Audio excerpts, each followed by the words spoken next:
Em gửi gì trong gió trong mây, để sáng nay lên vàm cỏ tây. Hoa tràm e ấp trong vòm lá, mà khắp phương trời hương tỏa bay. Dù đi đâu, dù xa cách bao lâu, dù gió mây kia đổi hướng thay màu, dù trái tim em không trao anh nữa một thoáng hương tràm cho ta bên nhau. Gió thấp 10 đã thổi thổi rất sâu, có nỗi thương đau, có niềm hy vọng. Bầu trời thì cao mà cánh đồng thì đồng, hoa tràm nơi đây mà em đi đâu.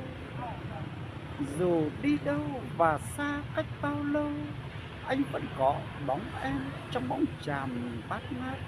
Anh vẫn thấy mắt em trên lá tràm xanh ngát. Anh vẫn nghe tình em trong hương tràm xôn xao.